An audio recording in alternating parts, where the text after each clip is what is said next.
ഈശോയുടെ ഉത്ഥാനത്തിൻ്റെ സന്തോഷത്തിലായിരുന്ന ആഗോള ക്രൈസ്തവരെ കണ്ണീരിലാഴ്ത്തി ഫ്രാൻസിസ് മാർപ്പാപ്പയുടെ അപ്രതീക്ഷിത വിയോഗ വാർത്ത.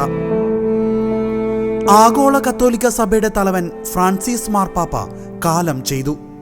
88 വയസ്സായിരുന്നു. ബെനഡിക്ട് 16 മാർപ്പാപ്പയുടെ പിൻഗാമിയായ ഫ്രാൻസിസ് മാർപ്പാപ്പ അർജന്റീനയിലെ ബ്യൂണസ് അയേഴ്സിലാണ് ജനിച്ചത്. കഴിഞ്ഞ ഫെബ്രുവരി മാസം ഫ്രാൻസിസ് മാർപ്പാപ്പയെ ശ്വാസകോശ സംബന്ധമായ അസുഖത്തെ തുടർന്ന് റോമിലെ ജെമലി ആശുപത്രിയിൽ പ്രവേശിപ്പിച്ചിരുന്നു.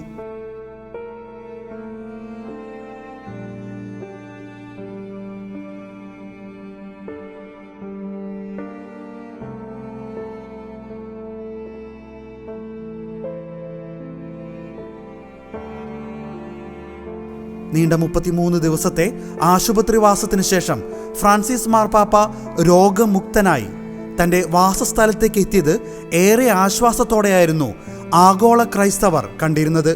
ഈസ്റ്റർ ദിനത്തെ പ്രധാന തിരുക്കർമ്മങ്ങളിൽ ഫ്രാൻസിസ് മാർപ്പാപ്പ പങ്കെടുത്തില്ലെങ്കിലും ഇന്നലെ ഈസ്റ്റർ ദിനത്തിൽ ലോകം മുഴുവൻ ദണ്ഡവിമോചനം നൽകുന്നതിനായി ഊർബി എ തോർബി ആശീർവാദം ഫ്രാൻസിസ് മാർപ്പാപ്പ നൽകിയിരുന്നു.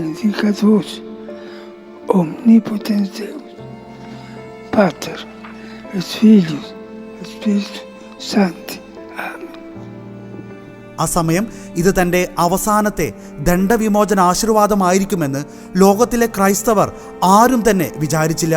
വളരെയേറെ ദിവസങ്ങൾക്ക് ശേഷം ഫ്രാൻസിസ് മാർപ്പാപ്പ തുടർന്ന് തൻ്റെ വാഹനത്തിൽ കയറി വത്തിക്കാൻ സ്ക്വയറിൽ കൂടിയിരുന്ന വിശ്വാസികളെ ആശീർവദിച്ചിരുന്നു.